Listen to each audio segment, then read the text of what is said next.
Well, hello everybody. It's Corey here at Netta's Nursery in Posen, and I am in greenhouse number 5. And it's really hard to believe that this area behind me last week, 1 week ago, was filled with perennials and geraniums and a couple of creeping annuals. And now today, the entire place is completely filled with perennials. That's because the annuals have been selling like crazy, and we're moving into more perennial season. Perennials, for those of you who don't remember, are the plants that come back year after year. So I wanted to give you a quick little tour or overview of kind of what we've got in the perennials right now. So let me show you kind of what's right here, especially right behind me. I have kind of a special treat. So let me flip this around. Okay, so these are the irises that we have, and we have a whole bunch of different kinds, lots of different colors, but my personal favorite, now they haven't opened quite yet, and the ones that were ready to open already sold, are the variegated. And the thing about the variegated is if you smell this flower, even now before it opens, it smells just like a grape Kool-Aid or grape candy. And it's a really nice strong aroma. It's one of those very strange things where something smells totally different than you expect it. And each iris actually has a different fragrance. So some of them are a little more of a spicy, some of them are more fruity, some of them are kind of a sweet floral. So irises, although when they're just kind of the leaves coming up aren't as showy, the flowers are extremely showy, and the fragrance is like nothing you can imagine. It's always a surprise when you go up to an iris. Give it a smell, because some of them are just some of the most beautifully fragrant flowers you're going to find. Over on this side we have a couple different clematises. So these here are the bush clematis. These we put in the cages for you just because they do tend to get really big and bushy. They're totally different from the climbing clematis. So, but they're beautiful plants, and they get loads of flowers. And then we have a couple varieties of clematis. We've sold a lot of these, so just a warning, this one's new, the Viva Polonia. That one's known for its great flowers and really durable. Sweet Summer Love. This one's a really different one. It's called Princess Diana, and I'm just going to show you what the flowers look like. They're just completely different than your other clematis, and we only have a couple of those left, and then a couple other of the purples. And this diamond ball is new this year, so it's got a big giant double white flower, really fantastic. Let's see, we've got a couple other perennials. This here is a Monarda. Monarda is bee balm. Usually when people think of bee balms, they think of these giant bushes. Well, this is more of a dwarf. It stays more in that kind of 3-foot range, and it gets, we have 4 different colors in that. So a little twist on the regular bee balm. We've got some other vines, so there's some bittersweet here. Porcelain vine. If you didn't see my photos from last fall, the porcelain vine gets these little blueberries, and they're really unusual because they actually look like they're beads, and they're kind of speckly. Very unusual. You can eat them. They taste a little bit like a weird tomato. Not my favorite, but anyway, they're interesting. This is the Virginia creeper. This is one of those that can climb up the side of a building, turns amazing colors in the fall. It's definitely kind of one of those go-to. It can be invasive in some parts, but up here, the winters kind of tame it a little bit more than it does like in places in the south. So a bunch of other, look at the sea holly, kind of a thistle-like plant, really beautiful blooms on that. Still have some lavender left. The Phenomenal is a really tall one. There's also one variety that is definitely a little bit hardier than the others, so if you've had trouble with hardiness in your lavender, we have a variety for there. We don't have very much dianthus left. This is the only one we have. I think it's called Apple Blossom. Really great 2 colors in there. We got the Gay Feather, some Veronica, and some Russian Sage. We should be getting some more Russian Sage in. Let's see, the sedums are looking pretty good. I should show you this sedum over here though. This one here is kind of more of a creeping type, and it has beautiful yellow flowers. So it's called Yellow Brick Road. So that one's really different. It's new for us this year. And then we've got some of the daisies in here. Those are starting to send up their flowers. So that'll be a little bit, in a little bit. Still have some chrysanthemums, and then we get into straw flowers. Now straw flowers start over here. Look at this new one called the Price is White.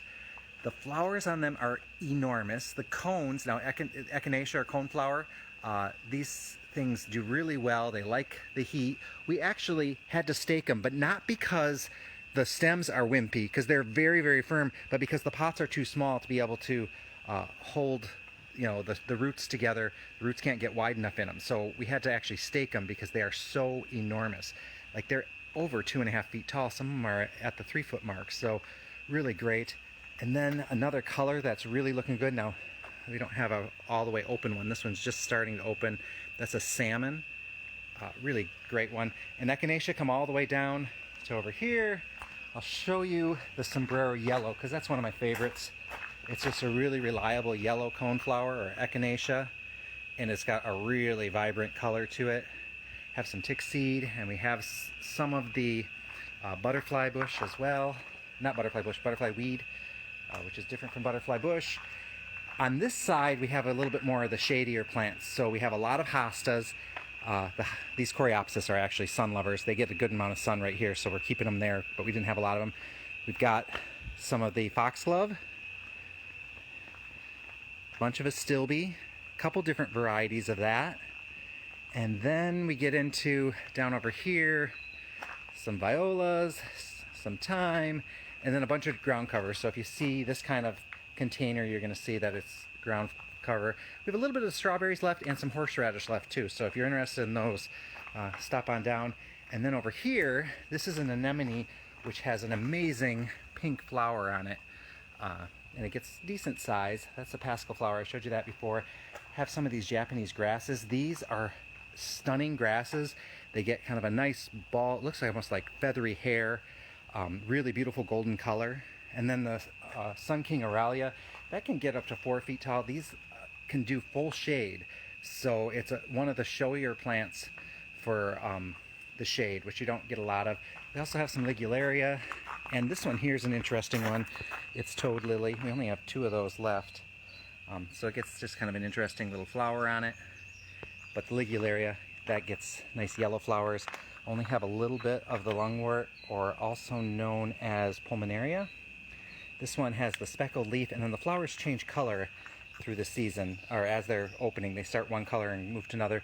Brunera, that's the one that the deer don't touch, so I would recommend that if it's a good alternative to a hosta, which the deer tend to love. And then lots of hostas. I'm going to keep walking. Now I'm going to take you over to Greenhouse 2, because that has been completely transformed. And to get there, we have to go to Greenhouse 4, which right now is full of heucheras and heucherellas. Heucherellas are kind of a little bit smaller, trailing varieties. So we have tons of colors of these, and we're actually processing those, getting them cleaned up on those racks there.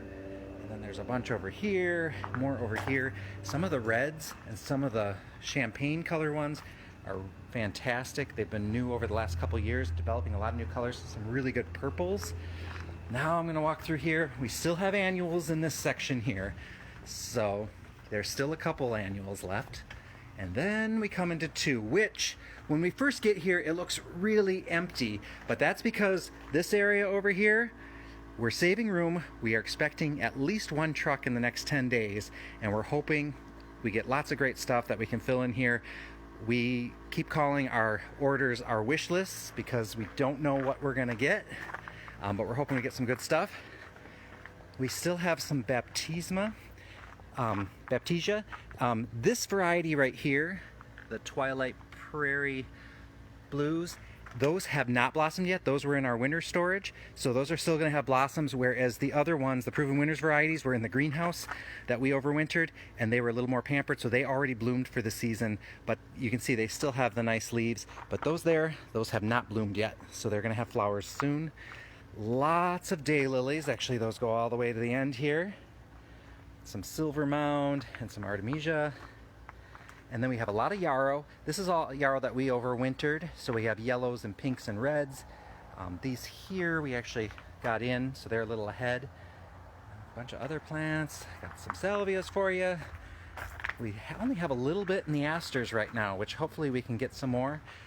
We do have some of the phlox, not the creeping variety. We're sold out of that, but we do have the upright phlox. And then over here, it doesn't look like much right now, but you can see they're starting to sprout. These are all the Hearty Hibiscus. Now these are late to start because they're always kind of waiting until there's no chance of frost, and then they come up, and these have gargantuan flowers. They're either kind of a pink, they can be a little bit more whitish, and they can be red. They're beautiful, and they are probably one of our favorites because they're just fun and entertaining to look at and kind of play with. You can the flowers last only a day or two, but it sends up so many flowers that it's kind of worth it. We have a lot of Rudbeckia, that's Black-Eyed Susan, a couple of varieties of that.